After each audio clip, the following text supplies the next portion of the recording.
बिस्मिल्लाहिर्रहमानिर्रहीम। अस्सलामुअलैकुम। कहानी महल में खुशामदीद। नाजरीन, आज मैं आपके लिए इंतहाई खौफनाक, सनसनीखेज और दिलचस्प कहानी लेकर आई हूँ। लेकिन कहानी शुरू करने से पहले अगर आप हमारे चैनल पर नए हैं तो हमारे चैनल को जरूर सब्सक्राइब करें ताकि हमारे वीडियोस सबसे पहले आपको मिलें। निकल हाउस में खूब ही गहमा गहमी हो रही थी। हर तरफ लोग आ जा रहे थे। कोई मिठाई का टोकरा लिए जा रहा था तो कोई फूलों का। ये सब वो लोग थे जो सजावट और दीगर इंतजामात कर रहे थे। ये इंतजामात निखिल वर्मा के अकलौते बेटे अक्षय वर्मा की शादी के लिए थे, जिसकी शादी गौतम कपूर की इकलौती बेटी अंशु से हो रही थी। निखिल वर्मा और गौतम स्कूल के ज़माने से साथ थे। निखिल वर्मा ने बिजनेस की डिग्री लेकर अपना फैमिली बिजनेस संभाल लिया, जबकि गौतम कपूर सॉफ्टवेयर इंजीनियर थे जो 16 साल पहले बॉम्बे छोड़कर यूके चले गए थे और वहीं रिहाइश पजीर हो गए थे। गौतम जब अपनी पत्नी आध्या और बेटी अंशु को लेकर यहाँ से गए थे तो अंशु की उम्र 2 साल थी। दूसरी तरफ निखिल वर्मा के परिवार में उनकी धर्मपत्नी जया, बेटा अक्षय और बेटी दीपाली शामिल थे। अक्षय बड़ा था, मगर उसने निखिल वर्मा और अपनी माँ जया देवी को साफ कह दिया था कि वो जब तक शादी नहीं करेगा या जब तक उसकी बहन अपने घर की ना हो जाए। यूस की ख्वाहिश पर निखिल वर्मा ने पहले दीपाली की शादी की।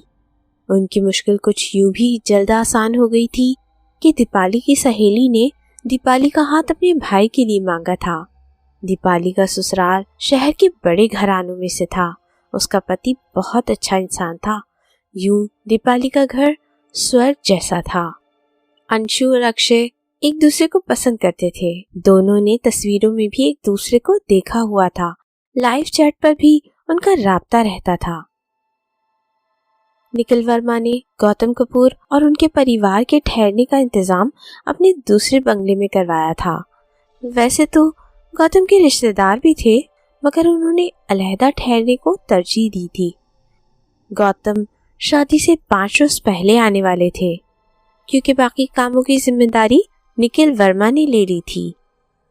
माँ जी, आप ये ड्रेसेस देख लीजिए, दीपाली ने जया देवी के कमरे में आकर कहा, जिसके पीछे मुलाजिम हाथ में बड़े बड़े फैंसी बॉक्स उठाए अंदर दाखिल हो रहे थे।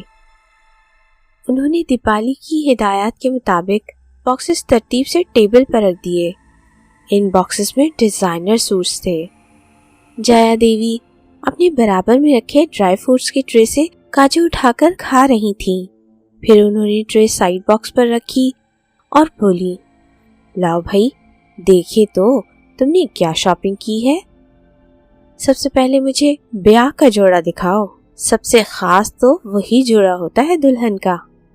जया देवी ने साड़ी संभाल कर बैठते हुए दीपाली से कहा तो दीपाली मुस्कुराई और सारे बॉक्सेस में से एक मरून वेलवेट का शानदार बॉक्स उठाया और बेड पर लाकर खोला। उसमें ब्लड मैरून कलर का लहंगा निकला, जिसका घेरा इतना था कि पूरे बेड पर फैल गया। हल्के सुनहरी रंग का भारी काम उसे मजीद हसीन बना रहा था। माँ, ये इसकी चोली है, वेलवेट की, बैक पर भी काम है, और ये दुपट्टा देखें। दीपाली ने जब दुपट्टा फैलाया तो जया देवी एकदम बोली, बेटा, दुपट्टा तो बहुत हसीन है। उनके अंदाज से खुशी और पसंदीदगी आया थी। दीपाली ने जोड़े को एक तरफ किया और फिर एक और बॉक्स खोला। माँ, ये रिसेप्शन के लिए है।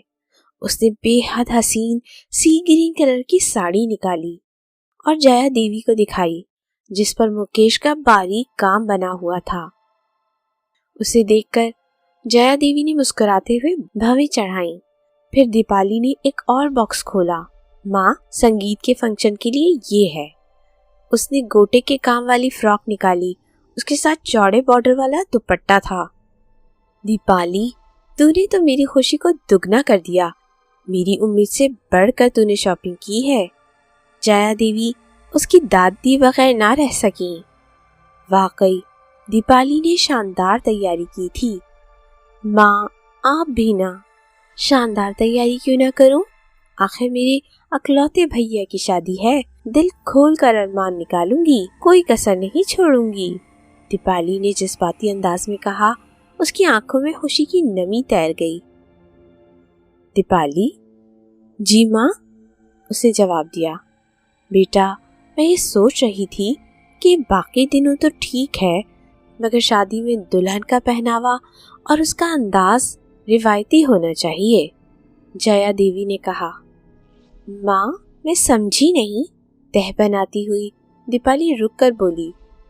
बेटा, तुम तो जानती हो अंशु का मॉडर्न हेयर कट हुआ है, मगर वो मशरकी पहनावे पे जचता नहीं है। मेरी तो इच्छा है कि इन सब पहनावों के साथ अंशु के लंबे बाल होते। जया देवी ने सोचते हुए कहा। तो उनकी बात पर दीपाली की हंसी छूट गई। अरे माँ, ये भी कोई टेंशन वाली बात है? आज के दौर में कुछ भी नामुमकिन नहीं है। आप चिंता ना करें, आपकी बहू के घुटनों तक लंबे बाल होंगे, दीपाली ने कहा। तो जया देवी ने पूछा, सच? वो सीधी सादी घरेलू खातून थीं। और नहीं तो क्या, आजकल एक से एक हेयर एक्सटेंशंस मिलती हैं जो आपके छोटे बालों को घुटनों तक लंबे और लंबे बालों को छुपाकर बॉय कट सब कुछ कर देती हैं, दीपाली ने कहा। तो जया देवी भी हंसने लगी। फिर दीपाली ने उन्हें बाकी जोड़े दिखाने शुरू किए। गौतम कपूर की फ्लाइट लैंड कर चुकी थी। उन्होंने जहाज से उतरकर गहरी सांस ली। वो अपने देश की हवा में रची बसी जानी पहचानी अपनायत की महक को अपने रोम रोम में महसूस कर रहे थे। 16 साल का अरसा बहुत होता है अपनी जमीन और अपने लोगों से दूर रहकर गुजारने के लिए। समय ने उन्हें कभी मौका ही नहीं दिया था वापस आने का, मगर अंशु के जवान होने के बाद उन्हें वापस आने की इच्छा होने लगी और उन्होंने फैसला किया कि वो परदेश में नहीं बल्कि अपने देश में बेटी को ब्याहेंगे, ताकि उनका नाता अपने देश से ना टूटे। वरना अगर अंशु की शादी यूके में हो जाती तो फिर उनके वापस आने का कोई जवाब ना होता और उनकी नस्लें भी वहीं की होकर रह जाती। उनका ये मसला उनके बचपन के दोस्त निखिल वर्मा ने हल कर दिया। निखिल ने 1-2 चक्कर लगाए थे यूके के, वहीं उन्होंने अंशु को देखकर अपनी बहू बनाने का फैसला कर लिया था। जब उन्होंने गौतम से अंशु का हाथ अपने बेटे अक्षय के लिए मांगा तो गौतम तो खुशी से उछल पड़े और दोनों दोस्त जल्द अज जल्द इस दोस्ती को रिश्तेदारी में बदलने के लिए बेताब थे। गाड़ी मार्केट के सामने रुकी। दीपाली अपना बैग कंधे पर लटकाकर गाड़ी से बाहर निकल आई और ड्राइवर से वेट करने का कहकर मार्केट में चल दी। मार्केट में दाखिल होते ही उसकी निगाहें मुख्तलिफ शॉप्स के नामों पर मरकूज थीं। वो ग्राउंड फ्लोर पे घूमती रही मगर उसे मतलूबा शॉप न मिली। फिर वो ऊपरी मंजिल पर गई। वो चलते हुए शॉप के नाम पढ़ रही थी। 4-5 दुकानों के बाद उसे अपना मतलूबा नाम नजर आ गया। वो यहाँ अपनी दोस्त शांति के बताने पर आई थी। शांति ने शॉप का नाम बताकर बस इतना कहा था कि ढूंढ तुम खुद लेना, एग्जैक्ट जगह मुझे मालूम नहीं, मेरी कजिन गई थी वहाँ। आखिरकार दीपाली ने शॉप ढूंढ ही ली। शॉप काफी बड़ी थी। दीपाली अंदर गई तो उसका इस्तकबाल जमीन से छत तक सजी हुई मुख्तलिफ अंदाज की विग्स ने किया, जिनमें जूड़े, स्टेप कर्ल्स, हर तरह की विग्स थीं, हर शेड में। दीपाली उन सब पर नजरें घुमा रही थी और उसकी नजरें घूमते हुए एक जगह ठहर गईं, जहाँ एक आदमी नजर आया। वो सर झुकाए कुछ कर रहा था और उसकी पीठ दीपाली की तरफ थी। एक्सक्यूज मी, दीपाली ने उसे मुखातिब किया तो वो आदमी पीछे मुड़ा। उसके हाथ में एक जूड़ा था जिसे वो कॉम कर रहा था। उसने वो ग्लास काउंटर पर रखा और बोला, yes ma'am, what can I do for you? उसका अंदाज काफी खुश अखलाक था। जी, मुझे लंबे बालों की विग चाहिए, दीपाली ने अपनी मंशा बयान की। नो प्रॉब्लम मैम, मिल जाएगी, उस आदमी ने कहा और नीचे बैठकर ग्लास काउंटर के नीचे बने हुए पोर्शन में से एक डब्बा निकाला और उसे काउंटर पर रखकर खोला। अंदर थैली से गोल्डन बालों की विग निकाली और दीपाली के आगे रख दी। नहीं, मुझे बड़ी लेंथ की चाहिए, कम से कम घुटनों तक आनी चाहिए और इस शेड में नहीं, मुझे ब्लैक ब्राउन शेड में चाहिए। दीपाली ने बालों का मुआयना करते हुए कहा, जिसकी लंबाई बमुश्किल कमर तक थी। लेट मी चेक, उस आदमी ने कहा और नीचे झुककर दोबारा देखने लगा। सॉरी मैम, मेरे पास फिलहाल यही है। हाँ, किसी स्टाइल के हेयर एक्सटेंशंस चाहिए या किसी भी एरा के जूड़े तो वो मिल जाएंगे, उस आदमी ने कहा। ओह नो, ये तो बहुत गलत हुआ। यहाँ और कोई शॉप है इस तरह की? दीपाली ने पूछा। मैम, आपको आज ही चाहिए बाल? उस आदमी ने सवाल किया। नहीं, आज तो नहीं चाहिए, मगर 2-3 दिन में लाजमी चाहिए एक्सटेंशंस। फंक्शन है हमारे घर, दीपाली ने बताया। 3 दिन? नो प्रॉब्लम मैम, हम 2 दिन में ही आपका हेयर पीस आपके घर पहुंचा देंगे, दुकानदार ने कहा। Oh really? दीपाली ने कंफर्म किया। यस मैम, मगर एक बात क्लियर कर दूं, हम असली बालों के एक्सटेंशंस बनाते हैं तो वो काफ़ी महंगे पड़ेंगे। रियल बालों की कॉस्ट लेंथ के हिसाब से बढ़ती जाती है। हाँ, अगर आपको सस्ती विग चाहिए तो नायलॉन में बनवा लें, दुकानदार ने तफसील से बताया। नहीं, मुझे रियल बाल ही चाहिए, दीपाली ने कहा और 10,000 का एडवांस देकर अपना एड्रेस लिखवा दिया। दुकानदार ने रसीद दी तो दीपाली ने उसे फिर से रिमाइंड करवाया। ऑर्डर लेट नहीं होना चाहिए। डोंट वरी मैम, आपका ऑर्डर कोशिश करके वक्त से पहले ही पहुंचा देंगे, दुकानदार ने कहा। तो दीपाली बैग कंधे पर डालकर दुकान से निकल गई। उसके निकलते ही दुकानदार ने मोबाइल निकाला और कॉल मिलाने लगा। रामू खोली में दाखिल हुआ तो नंदू सामने जमीन पर औंधे मुंह पड़ा था। उसकी एक तरफ खाली बोतल पड़ी थी और ग्लास नंदू के हाथ के करीब पड़ा हुआ था। नंदू उठो, नंदू उठ ना, रामू ने नंदू को आवाजें दी, मगर नंदू तो गधे घोड़े बेचकर मदहोश पड़ा था।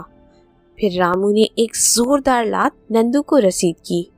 नंदू ने थोड़ी सी हरकत की, फिर गर्दन इधर उधर करके दोबारा होश से बेगाना हो गया। रामू गया और एक डोंगे में पानी भर कर लाया और नंदू के मुंह पर उछाल दिया।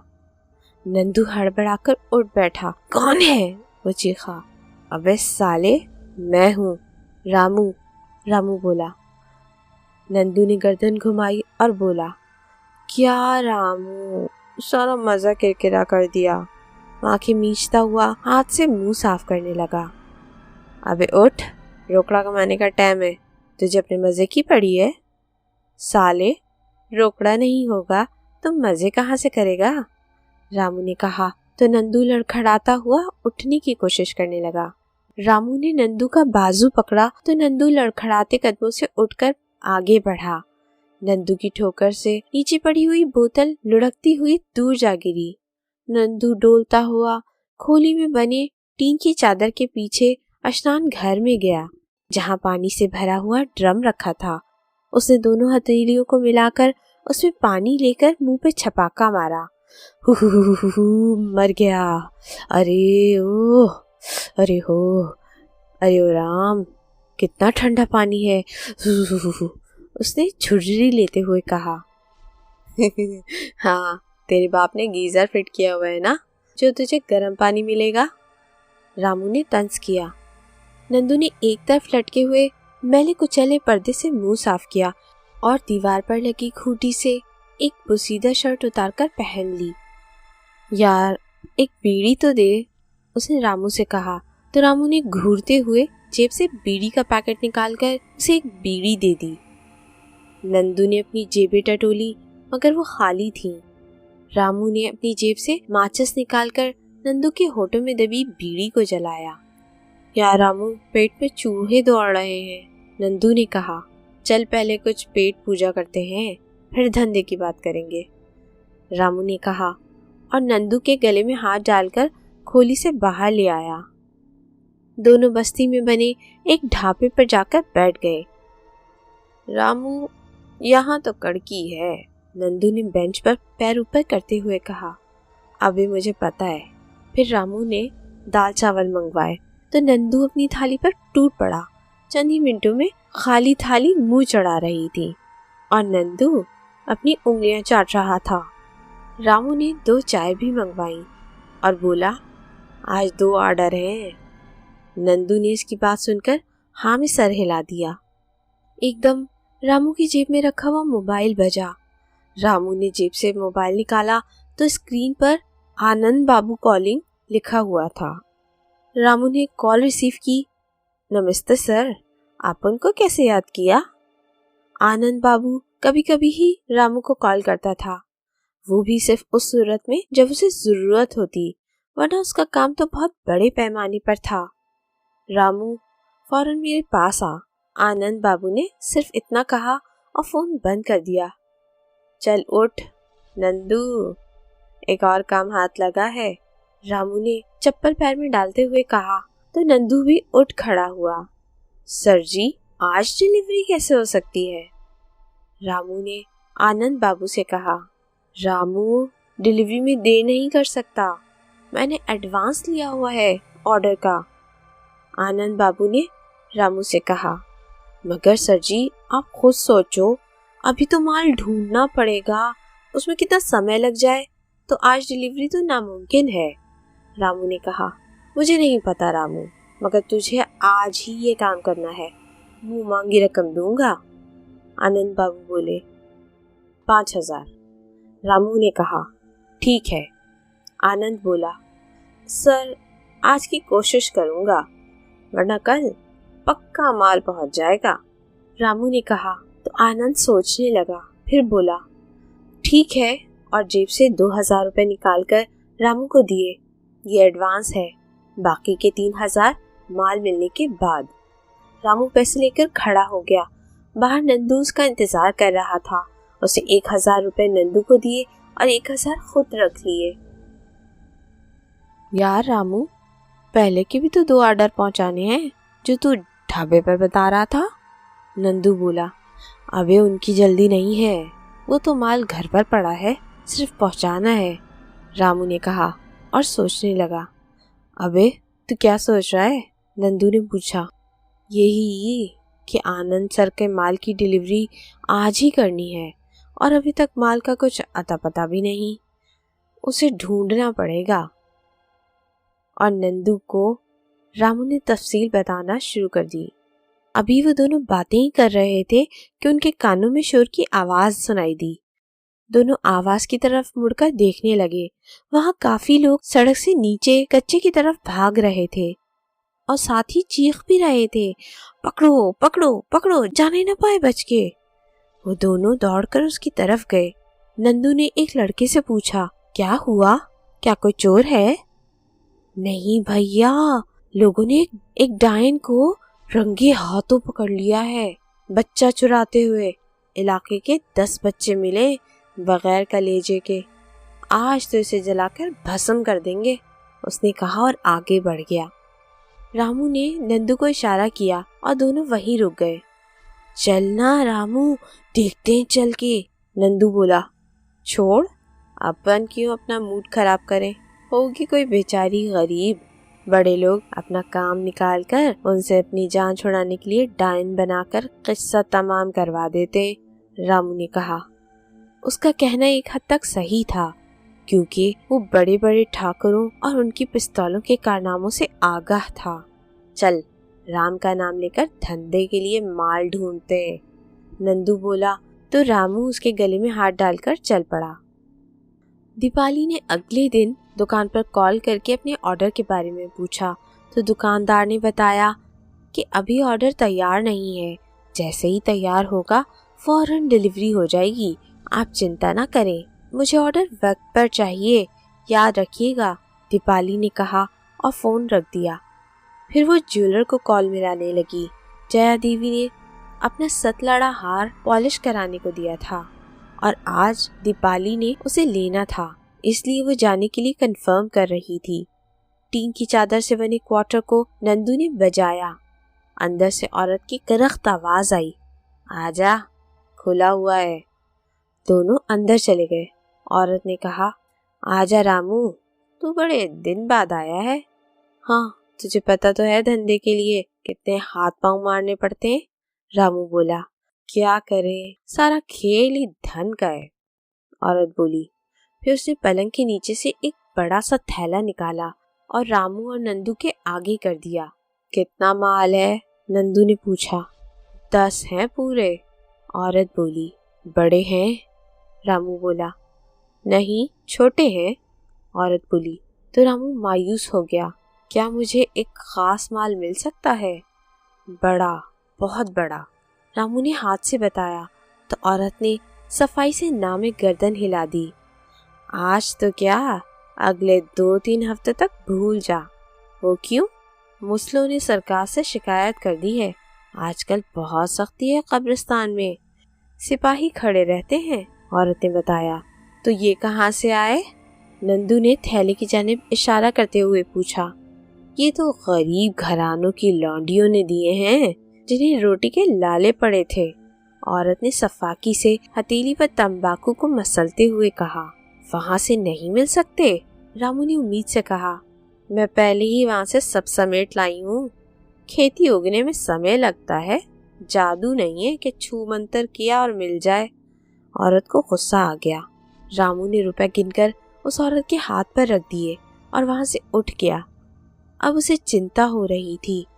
रामू और नंदू बालों का घिनौना धंधा करते थे। उनको बाल यही औरत सप्लाई करती थी। या तो वो गरीब मजबूर लड़कियों को अपने बाल देने पर मजबूर करती, या फिर इससे भी खतरनाक तरीके से कब्रिस्तान में दफनाई जाने वाली औरतों के बाल उतार लिया करती थी। कब्रिस्तान मुसलमानों का था और वहाँ जाकर ये काम करना खासा मुश्किल था। नंदू और रामू इस औरत से बाल लेकर इन्हें महंगे दामों बेचते थे और दुकान वालों से अपना कमीशन अलग लेते थे। मगर आज का ऑर्डर रामू के गले में अटक गया था। हर तरफ से नाकामी हो रही थी। उसने और लोगों से भी मालूम किया जो इस धंधे में थे। समय बीता जा रहा था और रामू की चिंता बढ़ती जा रही थी। यार रामू, 2-3 हफ्ते तक रुकना होगा तो हमारा क्या होगा? ऐसा करते बेंगलोर चलते हैं, कहीं और किस्मत आजमाते हैं, नंदू ने कहा। हाँ, तू ठीक कहता है, मगर पहले आनंद बाबू का ऑर्डर पहुंचा दूं, फिर देखते हैं कि क्या करना है, रामू ने सोचते हुए कहा। दोनों बातें करते करते जा रहे थे कि एकदम ठोकर लगी और वो नीचे जा पड़ा। वहाँ हल्का अंधेरा था। रामू नंदू को उठाने के लिए झुका तो उसके हाथ में कोई चीज आ गई। साथ एक औरत जमीन पर पड़ी नजर आई। कौन हो तुम? रामू ने उससे पूछा। तो औरत ने खून आलूद लरसते हाथ जोड़कर कहा, सहायता करो मेरी, लोग मुझे मार देंगे। रामू उसके पास जमीन पर बैठ गया। तुम वही हो ना जिसे लोग डायन कह रहे थे? रामू ने पूछा। नहीं बाबू, मैं डायन नहीं हूँ, सब झूठ है, उस औरत ने कहा और रामू की कमीज पकड़कर उठने की कोशिश की। रामू ने उसे बाजुओं से पकड़कर उठाया तो वो पूरी जख्मी हो रही थी। रामू के हाथ पर भी खून लग गया। औरत झुकी हुई थी। जब वो सीधी होने लगी तो उसकी टखनों को छूती चुटिया आगे आ पड़ी। उसकी चुटिया रामू की नजरों के सामने लहराई तो रामू के दिमाग में बिजली सी कूदी। चिंता मत करो, मैं तुम्हें बचा लूंगा, उसने घायल औरत से कहा। उसको बाजुओं से थामकर सहारा देकर एक पत्थर पर बिठाया। साथ ही उसने नंदू को पीछे से आने का इशारा किया। जैसे ही नंदू पीछे आया, रामू ने झट उस औरत के बालों को गुद्दी से पकड़ लिया। ले यार रामू, नंदू ने उसे पीछे से कैंची दे दी जो अक्सर वो अपने साथ बैग में रखते थे। दूर से लोगों का शोर भी सुनाई दे रहा था। औरत खौफ और दर्द से चीखी, दया करो, मुझे जाने दो। मगर रामू ने औरत के बाल गुद्दी से काट लिए और उसे जोर से धक्का दे दिया। औरत चीखती हुई जमीन पर औंधी जा पड़ी। इतने में बहुत सारे लोग आ गए। ये रही डायन, एक आदमी ने औरत की तरफ उंगली करते हुए कहा तो सारे लोगों ने उसे घेर लिया। मजमे में से एक आदमी आगे आया। उसके हाथ में कैन था जिसमें कुछ भरा हुआ था। उसने ढकना खोलकर इस महलूल को औरत पे छिड़का तो फिजा में मिट्टी के तेल की बू फैल गई। औरत नीचे पड़ी कांप रही थी। नंदू की नजरें उसकी उंगलियों पर गईं तो वो लम्हा भर को चौंक गया। फिर उन लोगों ने उस औरत को आग लगा दी। वो रस्सी में जकड़ी जमीन पर जलती हुई इधर उधर चीखती हुई लुढ़क रही थी। फिर आहिस्ता आहिस्ता उसकी हरकत और चीखों में कमी आती गई और कुछ देर बाद वो राख का ढेर बन गई। आपका बहुत बहुत धन्यवाद। आज आपके कारण इस डायन से छुटकारा मिला है, एक आदमी ने रामू के पास आकर कहा। अरे ये तो मेरा सौभाग्य है कि मैं किसी के काम आ सका, रामू ने मकारी से कहा। उस औरत के बाल उसे खामोशी से नंदू को दे दिए, जो नंदू ने बैग में डाल दिए थे। हेलो मैम, आप दीपाली बात कर रही हैं? दीपाली के मोबाइल पर कॉल आई थी। जी हाँ, मैं दीपाली हूँ, दीपाली ने कहा। मैम, आपने जो हेयर पीस का ऑर्डर दिया था वो रेडी है। अब आप बताएं कि किस तरह अपना ऑर्डर लेंगी, यहाँ आकर या घर भेज दें? दूसरी तरफ आदमी ने कहा। मैं खुद आकर लेती हूँ 1 घंटे में, दीपाली ने कहा और मोबाइल रखकर अपना काम समेटकर जाने के लिए तैयार हो गई। उसे समीर को कॉल करके बता दिया और अपनी सास से इजाजत लेकर चली गई। आज उसे जया देवी के साथ अंशु से भी मिलने जाना था। उसने सोचा पहले हेयर पीस ले ले, फिर वहीं से जया देवी के पास चली जाएगी। दीपाली ने दुकान में जाकर हेयर पीस मांगा। दुकानदार ने उसे निकालकर बाल दिखाए जो घुटनों तक आ रहे थे। दीपाली उन्हें देखकर खुश हो गई। मैम ठीक है, आप सेटिस्फाई हैं? दुकानदार ने कहा। बिल्कुल, आपने तो मेरी चिंता दूर कर दी, थैंक्स, दीपाली ने कहा और पर्स से नोट निकालकर उसके बाकी पैसे दे दिए। अंशु अपने कमरे में बाल बना रही थी कि आध्या आ गई। बेटा तुम अच्छे से तैयार रहना, जया भाभी की कॉल आई है, वो लोग यहीं आ रहे हैं। कुछ देर बाद जया और दीपाली भी आ गए। आओ आओ बेटा, आओ बैठो। Thanks aunty. अंशु कहाँ है? उसको बुला ले, सब साथ मिलकर बातें करेंगे, दीपाली ने कहा तो आध्या ने मुलाजमा को भेज दिया। मुलाजमा ने दरवाजा नॉक किया तो अंशु ने उसे अंदर आने का कहा। अंशु बीबी, दीपाली बीबी और जया बीबी आई हैं, आपको बुला रही हैं, मुलाजमा ने बताया। तुम चलो, मैं आती हूँ, अंशु बोली और फिर आईने में अपने सरापे पर नजर डालने लगी। आसमानी कलर के नेट के सूट में वो काफी दिलकश लग रही थी। अंशु कमरे से निकलकर लाउंज में आ गई। वहाँ से हंसने की आवाजें आ रही थीं। दीपाली ने उठकर अंशु को गले से लगा लिया और अंशु ने जया देवी के चरणों को छूकर आशीर्वाद लिया। अंशु, हमें तुमसे एक बात डिस्कस करनी थी, दीपाली ने कहा उन दोनों की तरफ। तो अंशु उन दोनों की तरफ मुतवज्जा हो गई। दीपाली बोली, अंशु, माँ की इच्छा है कि तुम शादी में ट्रेडिशनल वे में तैयार हो। और फिर उसने लंबे बाल बॉक्स में से निकालकर उसे दिखाए और जया देवी की इच्छा के बारे में बताया। अंशु कुछ देर तो खामोश रही, तो दीपाली और जया देवी एक दूसरे को देखने लगी। बेटा, ये सिर्फ मेरी इच्छा है, अगर तुम्हें नहीं पसंद तो कोई बात नहीं, जया देवी बोली। हाँ अंशु, अगर तुम कंफर्टेबल नहीं हो तो कोई जबरदस्ती नहीं है, दीपाली भी जल्दी से बोली।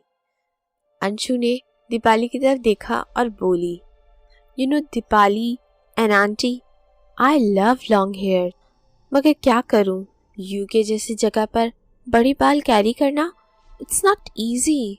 वहाँ का लाइफस्टाइल, वहाँ के फ्रेंड्स सब अलग तरह का है, मगर तुमने मेरी ये इच्छा पूरी करके मुझे खुश कर दिया, थैंक्स। दीपाली और जया ने अंशु की बात सुनकर सुख का सांस लिया। खुश तो तुमने मुझे कर दिया है बेटी, मेरी इच्छा का एहतराम करके, जया बोली। आंटी, आपकी इच्छा मेरे लिए बहुत मायने रखती है, अगर मुझे ये पसंद ना भी होते तब भी मैं ये आपके लिए जरूर लगाती। अंशु की बात सुनकर जया देवी खुशी से फूले न समा रही थी। इतने संस्कारों वाली बहू तो भाग से ही मिलती है, वो भी बाहर से आई हुई। आप बातें बाद में कीजिएगा, पहले ये लीजिए।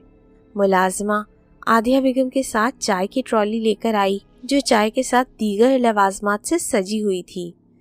अंशु जल्दी से उठकर सबके लिए चाय बनाने लगी।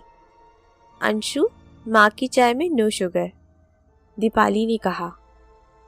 अंशु, कितना समय और लगेगा? आध्या ने अंशु के मोबाइल पर कॉल की, जो कि सैलून में बैठी तैयार हो रही थी। मॉम, बस आधा घंटा और लगेगा, अंशु ने कहा और फ़ोन कट कर दिया। मैम, आपके हेयर पीस को आपके बालों के साथ अटैच करके फिक्स कर दूं? ब्यूटिशियन ने कहा। इसे ऐसे फिक्स कीजिए कि मुझे बार बार लगाने ना पड़े। आपको तो पता है शादी में कितने सारे फंक्शंस होते हैं, अंशु ने कहा। ओके मैम, मैं इन्हें फिक्स कर रही हूँ। जब आपको निकालने हो आप सैलून आ जाइएगा।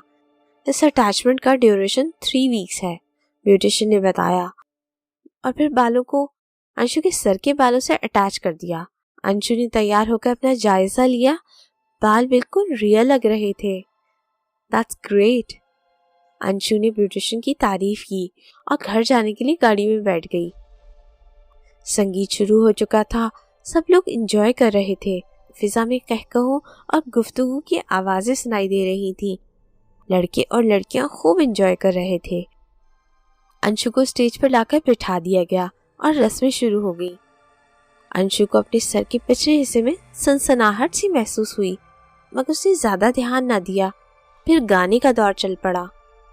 दोनों तरफ लड़कों की टीम और लड़कियों की टीम ने कांटेदार मुकाबला किया।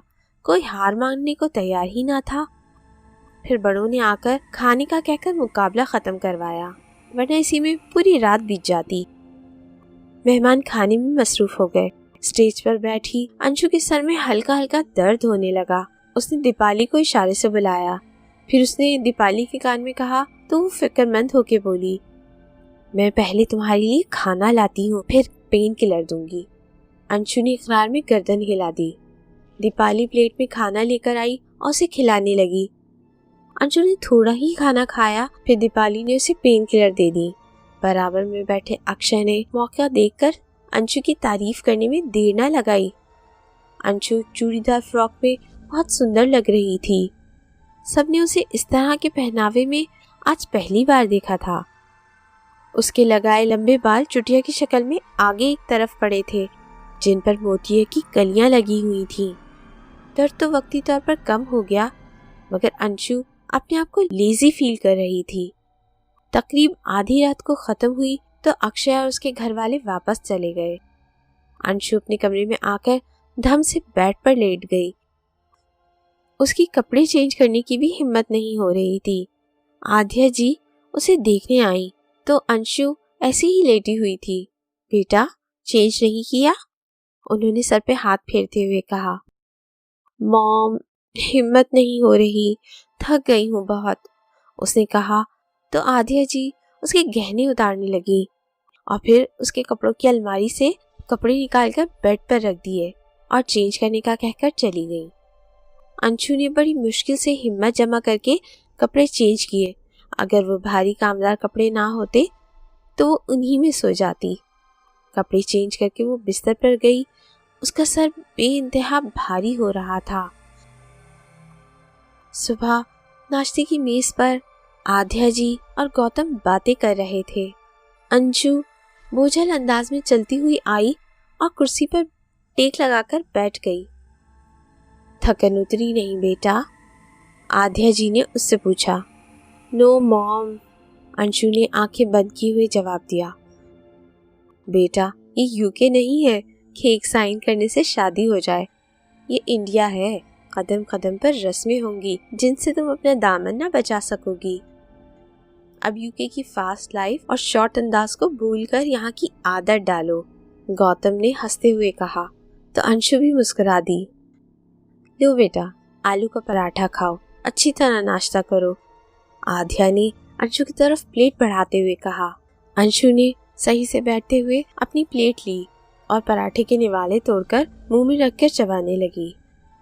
नाश्ता खत्म करके वो अपने रूम में आई और मुलाजमा से कहकर अपनी चीजें उठवाने लगी जो रात उसने ऐसे ही छोड़ दी थी। अंशु अलमारी के पास खड़ी थी। एकदम उसे बहुत जोर का चक्कर आया और वो अलमारी का दरवाजा पकड़े पकड़े नीचे जा पड़ी। मुलाजमा ने दौड़कर अंशु को उठाया, मगर उसे बराबर चक्कर आ रहे थे। मुलाजमा ने शोर मचाकर आध्या जी को बुला लिया तो उनके साथ गौतम भी आ गए। अंशु को देखकर दोनों परेशान हो गए। गौतम ने फौरन निखिल वर्मा को फोन किया तो उन्होंने डॉक्टर घर भिजवा दिया। रात को अंशु की बारात थी। डॉक्टर साहब आ गए। उन्होंने अंशु का ब्लड प्रेशर चेक किया तो बोले इसका ब्लड प्रेशर तो बहुत लो है। फिर उन्होंने अंशु को इंजेक्शन लगाया और खाने पीने का कहा। इंजेक्शन लगाकर अंशु को थोड़ा बेहतर महसूस होने लगा। आदिया जी ने उसे आराम करने का कहा और हर 2 घंटे के बाद वो अंशु के लिए फ्रूट्स, जूस और नट्स भेजती रही। शाम तक अंशु बिल्कुल ठीक हो गई और आदिया जी के साथ पार्लर चली गई। शादी का मंडप सज चुका था। अंशु भी पार्लर से आ चुकी थी। दुल्हन के जोड़े में वो बहुत सुंदर लग रही थी। उसका जोड़ा था भी बहुत अच्छा। अक्षय भी कुछ कम नहीं लग रहा था। सब दोनों की जोड़ी की तारीफें कर रहे थे। फेरे हो गए। अंशु की मांग में अक्षय ने सिंदूर लगाया और दोनों पति पत्नी के अटूट बंधन में बंध गए। सब लोगों ने दोनों को आशीर्वाद दिया। अंशु के सर में फिर हल्का हल्का दर्द शुरू हो गया। वो जया देवी से कहकर सजे हुए स्टेज पर जाकर बैठ गई। अक्षय भी बराबर में बैठा हुआ था। मौका देखकर वो अंशु के करीब हुआ और उसके कान में सरगोशी की। अंशु, तुम लंबे बालों में बहुत ज्यादा सुंदर लग रही हो।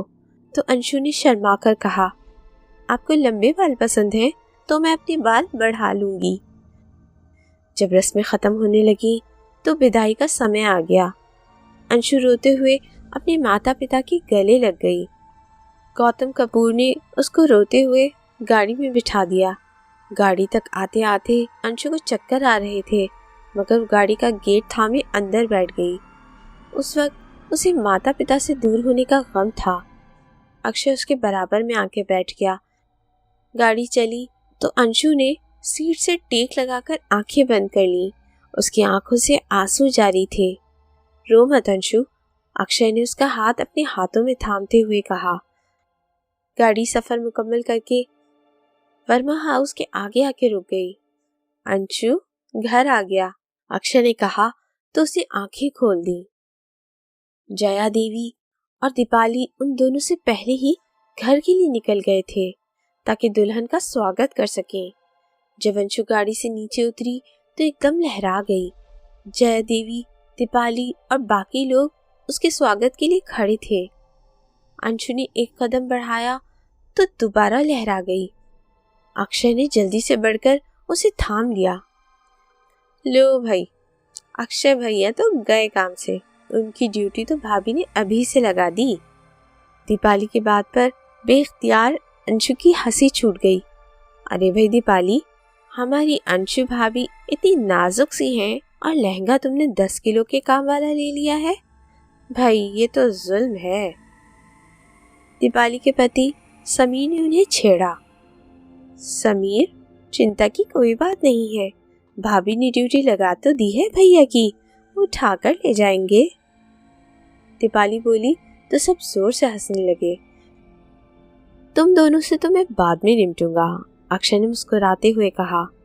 अंशु धीरे धीरे चलते हुए घर की दहलीज तक आई। वो बड़ी मुश्किल से अपने आप को संभाल रही थी। उसने सोचा कि इतने सारे लोगों के सामने तमाशा न बन जाए, मगर उसका सब टूट गया। घर प्रवेश की रस्म के लिए जया देवी दूल्हा दुल्हन की आरती उतार रही थी कि अंशु एकदम लहराई और अपना तवाज़ुन बरकरार न रख पाई। वो तो गिरी, साथ ही उसका हाथ जया देवी के हाथ में पकड़ी हुई थाली पर पड़ा तो थाली भी नीचे जा गिरी। सब जमीन पे बिखर गया। उस पल सब साकित होकर रह गए। अक्षय ने अंशु का सर अपनी गोद में रखा। दीपाली भी साड़ी संभालते हुए पानी लेने दौड़ी, जबकि जया की नजरें गिरी हुई थाली पर थीं, जो कि बहुत बड़ा अपशगुन था। दीपाली ने अंशु के मुंह पर पानी के छींटे मारे तो उसने आंखें खोल दी। अक्षय अंशु को उठाकर कमरे में ले आया और उसे बेड पर लिटा दिया। सब उसके कमरे में जमा थे। अंशु को शर्मिंदगी महसूस हो रही थी। जिसका उसको डर था वही हो गया था। निखिल वर्मा के कहने पर अक्षय ने डॉक्टर को कॉल की, जिन्होंने सुबह अंशु को चेक किया था। वो फौरन ही यहाँ आ गए। उन्होंने अंशु का चेकअप किया, तो उसका ब्लड प्रेशर बहुत ज़्यादा लो था। उन्होंने अंशु को दोबारा इंजेक्शन लगाया। अंशु बेटा, ये सब आपके साथ पहले भी हुआ है क्या? आप कोई मेडिसिन लेती थी और अब वो छोड़ दी हो? डॉक्टर ने सवाल किया। नो डॉक्टर, मुझे ऐसा कभी नहीं हुआ, बस 2 रोज से ये सब हो रहा है और ना ही मैंने कभी किसी चीज़ की कोई मेडिसिन ली है, अंशु ने बताया। डॉक्टर ने कुछ टेस्ट लिखकर अक्षय को दिए और कहा, ये करवा ले तो पता चलेगा कैसा क्यों हो रहा है। अंशु ने अपने माता पिता को बताने से मना कर दिया क्योंकि वो पहले ही बेटी के जुदाई में गमज़दा थे। आद्या देवी और गौतम कपूर नाश्ते के साथ अंशु से मिलने वर्मा हाउस पहुंच चुके थे। अंशु की तबीयत बोझल हो रही थी। उसके सर में कुछ हो रहा था जो वो अपने लफ्जों में बता नहीं पा रही थी, मगर उसने अपने माता पिता के सामने खुद को नॉर्मल रखा। वो दोनों से देखकर खुश हो रहे थे। अंशु बेटा, ये लो शेक पी लो, जया देवी ने गिलास उसकी तरफ बढ़ाते हुए कहा तो उसने शुक्रिया के साथ ले लिया। अक्षय भी बराबर में बैठा नाश्ता कर रहा था। बेटा, आप चलेंगे हमारे साथ? गौतम ने अक्षय और अंशु की तरफ देखकर पूछा तो अक्षय रुककर बोला, uncle, if you don't mind, मैं अंशु को दोपहर में छोड़ दूंगा। अभी मेरे कुछ फ्रेंड्स आएंगे मिलने। कोई बात नहीं बेटा, जैसे आप दोनों को इजी लगे, उन्होंने कहा और फिर कुछ देर में वो लोग चले गए। दरअसल अक्षय अंशु को टेस्ट करवाने के लिए ले जा रहा था। अंशु ने टेस्ट करवाए और सैंपल दे दिए। रिपोर्ट शाम तक मिलनी थी। अक्षय ने अंशु को उसके माता पिता के घर छोड़ दिया।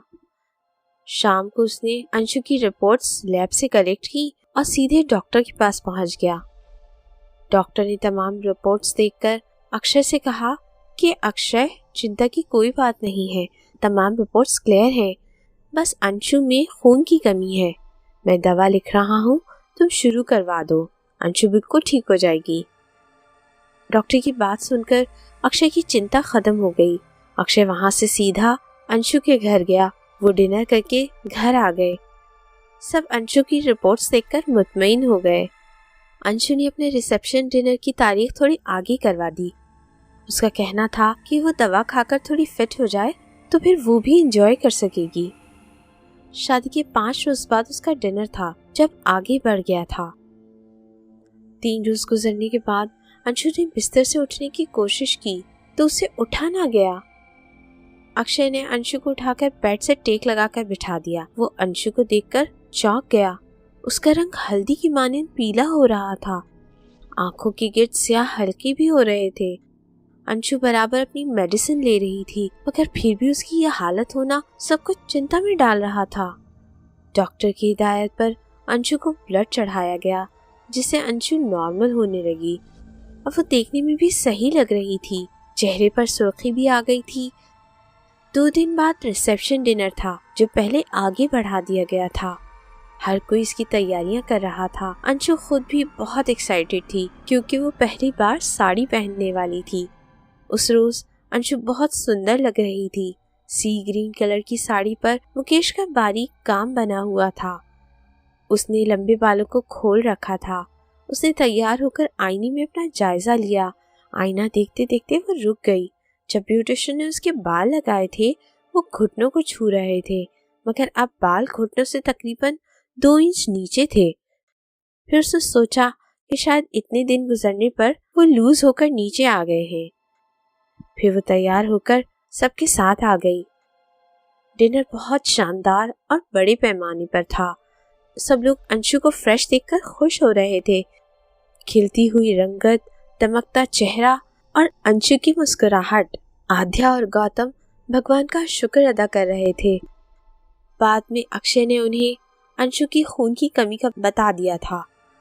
अंशु ने अपनी तबीयत की वजह से अपने जीवन के सबसे अहम दिनों में खुशियों से दूर रहकर समय बिताया था, मगर अब सब सही था। अंशु सो रही थी कि एकदम उसके दिल की धड़कन बेतरतीब होने लगी। वो नींद में सर इधर उधर करने लगी। उसके सर में अचानक तकलीफ शुरू हो गई, जिससे उसकी आंख खुल गई। अक्षय, अक्षय, वो बड़ी मुश्किल से बोल पाई। अक्षय की आंख उसकी आवाज पर खुल गई। अंशु ने दोनों हाथों से अपना सर थाम रखा था। अक्षय ने गिलास में पानी डालकर अंशु के होठों से लगा दिया। पानी पीकर अंशु बेड से टेक लगाकर बैठ गई। उसके सर में धमाके हो रहे थे। अंशु, तुम मेडिसिन तो ले रही हो ना? अक्षय ने सवाल किया।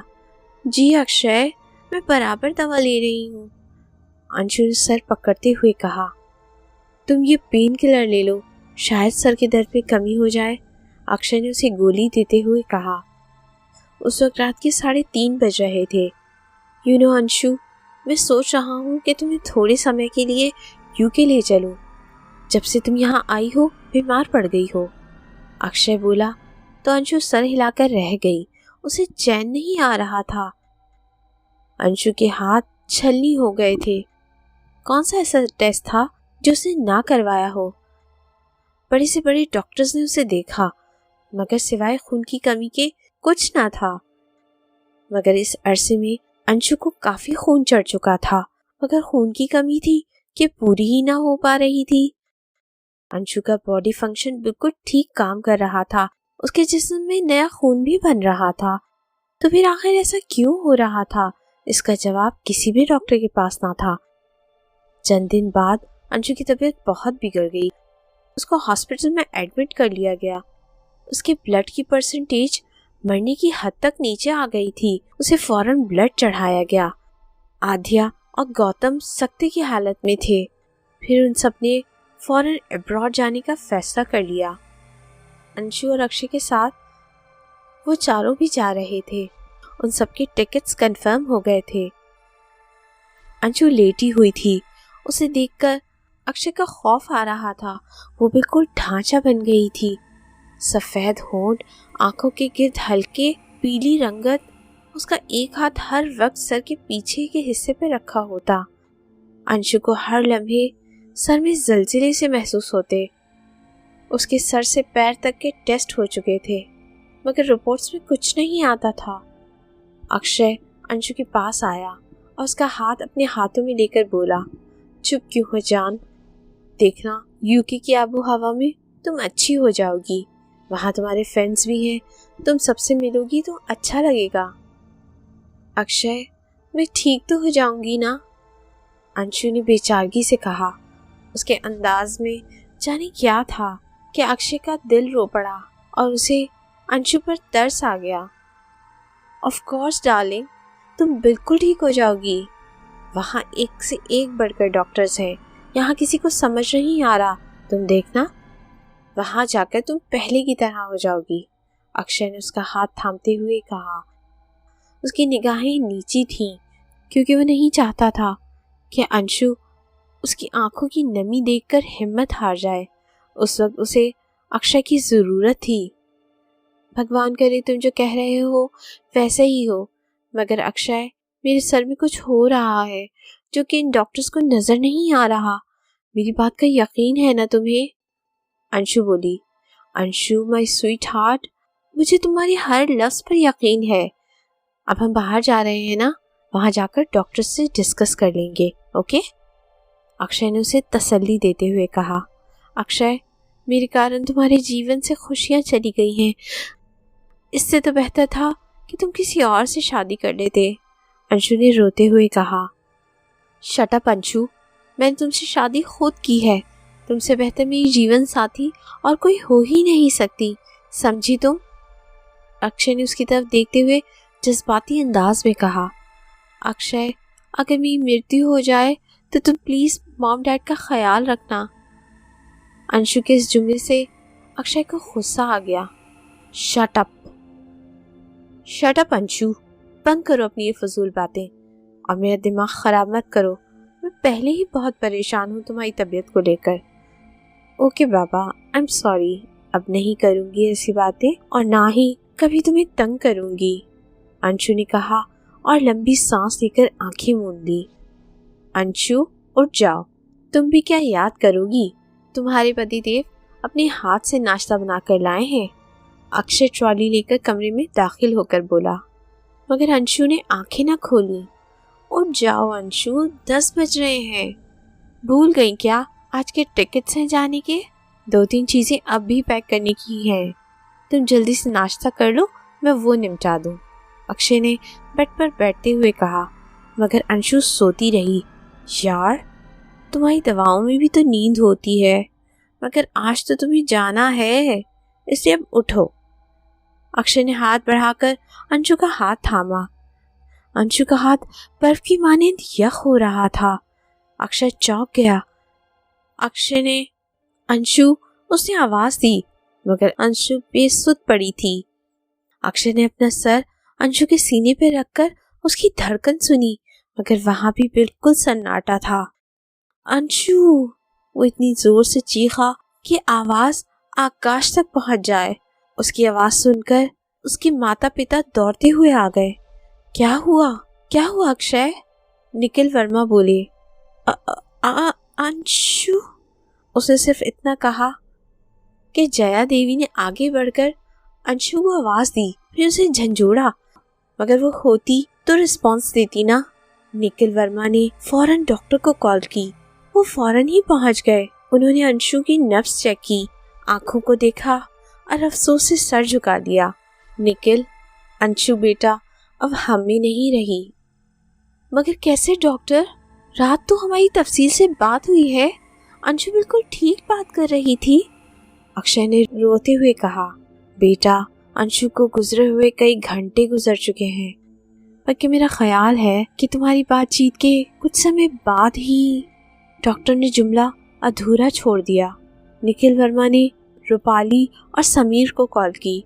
दोनों दौड़े चले आए। उन लोगों की हिम्मत ही नहीं हो रही थी कि आद्या और गौतम को ये खबर सुनाए। फिर समीर ने हिम्मत करके उन दोनों को कॉल की। उनके तो कदमों तले से जमीन ही निकल गई थी। समीर की बात सुनकर आद्या बेगम नंगे पैर दौड़ी चली आई। वो पागलों की तरह चीख रही थी, अंशु अंशु। उनकी हालत देखकर सब रो पड़े। वो अंशु को झंझोड़ रही थी। अंशु बेटा, मेरी जान, देखो मॉम आई है। जया देवी ने उन्हें शानों से पकड़कर उठाया तो वो बोली, देखिए ना भाभी, अंशु उठ नहीं रही। आप कहे ना, आपकी बात जरूर मानेगी। जया देवी ने खींचकर उन्हें गले लगा लिया और धाड़े मारकर रोने लगी। निखिल और समीर गौतम और अक्षय को संभाल रहे थे। ये सब क्या हुआ, कैसे हुआ? किसी को कुछ समझ नहीं आ रहा था। सब लोग शॉक थे।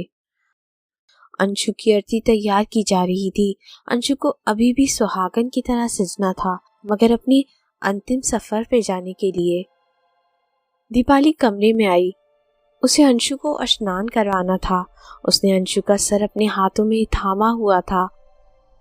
उसने अंशु को उठाना चाहा तो उसके लंबे बाल आगे झूल गए।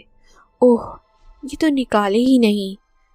दीपाली को इन्हें देखकर ख्याल आया, वरना तो खुद अंशु का भी ध्यान इनकी तरफ नहीं गया था। उसकी तबीयत संभल ही नहीं पा रही थी जो वो इस तरफ ध्यान देती। दीपाली के साथ जया देवी भी थीं। उन्होंने अंशु को पकड़ा। दीपाली ने अंशु के बालों को पकड़ा ताकि उसके नकली बाल अलग कर सके। उसने बालों की तह खोली तो उसका दिल धक से रह गया। उस लम्हे भर में जैसे जान निकल गई। उसके जिस्म में सनसनाहट होने लगी। अंशु के अपने बालों में जुड़े मसनूई बालों में से कुछ गुच्छे सर की तरफ जा रहे थे और उनके सिरे खून की रगों की मानिंद सुर्ख हो रहे थे और फूलकर काफी मोटे हो रहे थे कि अंशु की खोपड़ी में पेवस्त थे। उस जगह से अंशु की खोपड़ी उसके अपने बालों से खाली हो चुकी थी। खून भरी बारीक रगें खोपड़ी में पेवस्त होने की वजह से अंशु की खोपड़ी जगह जगह से चटकी हुई थी और दरारें इतनी खुली हुई थी कि अंशु का दिमाग नजर आ रहा था। दीपाली ने झट बाल वापस छोड़ दिए और अंशु का सर नीचे रख दिया। क्या हुआ दीपाली? जया बोली, मगर दीपाली अपनी जगह सुन हो रही थी। ये क्या है, उसकी समझ ना आ रहा था। जया देवी ने उसे हिलाया तो वो चौंक गई। माँ, पापा, अक्षय, समीर, गौतम अंकल और आंटी, सबको बुलाएं तुरंत। दीपाली ने खौफजदा अंदाज में कहा तो जया देवी हैरान नजरों से उसे देखती बाहर गईं। फिर उनके साथ सब कमरे में दाखिल हुए। क्या हुआ दीपाली? अक्षय बोला। दीपाली ने सबको अंशु का सर दिखाया तो सब अपनी अपनी जगह जैसे जम से गए। कहा था मुझे अंशु ने कि अक्षय, मेरे सर में कुछ हो रहा है और हम टेस्टों के चक्कर में पड़े हैं। एक मर्तबा भी उसके सर को नहीं देखा मैंने। अक्षय दोबारा रोने लगा। अंकल, मुझे तो ये कोई और चक्कर लग रहा है, समीर बोला। क्या मतलब बेटा? निखिल वर्मा बोले। ठहरिए, मैं एक आदमी को जानता हूँ, उसे बुलाते हैं तो पता चल जाएगा कि आखिर मामला क्या है, समीर बोला और वो वहाँ से चला गया। वो शख्स कमरे में आया, नंगे पैर। उसका अंदाज आम आदमियों से जरा अलग था। गले में माला, माथे पे तिलक और लंबी चोटी। उसने अंशु के बालों को सिर्फ छुआ और चौंक कर पीछे हट गया और बोला, जितनी जल्दी मुमकिन हो इस बच्ची का अंतिम संस्कार कर दो। मगर बात क्या है? क्या हुआ है मेरी पत्नी के साथ? अक्षय बोला। वो इस बात को सुनकर बोला, डायन के बालों ने मारा है तेरी पत्नी को। उस आदमी की बात सुनकर वो हक्का बक्का रह गए। दीपाली की निगाह अंशु के मसनूई बालों पर गई तो वो चौंक गई। जब उसने वो बाल लिए थे तो वो घुटनों तक आ रहे थे, मगर अब बिस्तर पर लेटे हुए अंशु के टखनों तक पहुंच चुके थे। डायन के बाल? निखिल वर्मा बोले। हाँ, इस बच्ची के सर में डायन के बाल हैं। डायन की सारी शक्ति उसके बालों में होती है। ये बाल जिंदा डायन के जिस्म से अलग किए गए हैं, तो ये उस समय से जिंदा हैं और इस बच्ची के खून से अपनी प्यास बुझाकर अब तक जीवित हैं। इसी कारण इस बच्ची की मृत्यु हुई है। उस शख्स ने कहा तो सब लोगों को सांप सूंघ गया। जभी तो अंशु में मुसलसल खून की कमी हो रही थी। उसका सारा खून डायन के बाल चूस रहे थे। वो आदमी रुक कर फिर बोला, इन बालों को तुरंत नष्ट करना होगा, वरना ये किसी और को अपना शिकार बना लेंगे। आपकी बच्ची के जिस्म से ये आखिरी खून का कतरा चूसकर खुद ब खुद इसके सर से अलग हो जाएंगे। इन बालों को नष्ट करना ही होगा और साथ ही हेयर पीस वालों को भी कानून की गिरफ्त में लाना होगा, ताकि हमारी तरह किसी और की बच्ची अपनी जान न दे दे। निखिल वर्मा ने कहा, जो आपको उचित लगे आप कीजिए, गौतम कपूर बोले। उस आदमी ने अपने कांधे पर लटके हुए थैले में से एक धागा निकाला और दीपाली से बोला, इस धागे को बच्ची के अपने बाल और डायन के बालों को मिलाकर गांठ बांध दो। विद्या ने उसकी हिदायत के मुताबिक ऐसा ही किया। ये धागा किस लिए है? जया देवी ने पूछा। ये पवित्र और शक्तिशाली धागा है। इस धागे की शक्ति इन बालों को बच्ची के शरीर से अलग न होने देगी, उस आदमी ने बताया। फिर अंशु की अर्थी तैयार करके उसे शमशान घाट ले जाया गया। फिर सिसकियों और राहों के साथ उसकी चिता को अग्नि दे दी गई। चिता को अग्नि मिलते ही अंशु के बालों ने लहराना शुरू कर दिया। वो बार बार ऊपर उठते और फिर अंशु के शरीर पर जा गिरते। ऐसा लगता था जैसे कोई अनदेखी ताकत उन्हें खींच रही हो।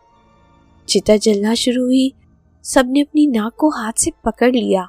फिजा में सड़े हुए खून की पिसान फैल गई। चिता जलती रही और राख का ढेर बन गई। निखिल वर्मा ने अपने दोस्त डीएसपी मुखर्जी से बात की। उन्होंने इस दुकान पर छापा मारा और छानबीन के दौरान रामू और नंदू समेत उसके पूरे गैंग को पकड़ लिया, जिसकी तलाश पहले से ही पुलिस को थी। गौतम और आध्या वापस यूके चले गए।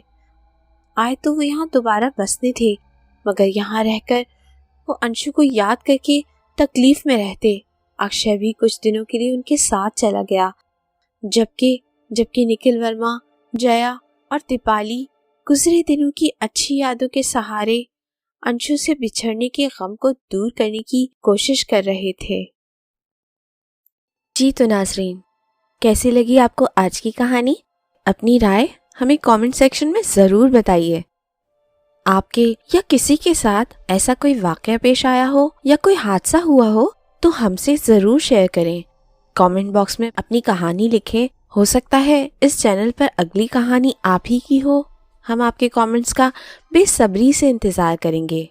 एक बार फिर याद दिला दूं कि अगर आपने अब तक हमारा चैनल सब्सक्राइब नहीं किया तो जल्दी से सब्सक्राइब कर लें ताकि हमारी वीडियोस आपको सबसे पहले मिले।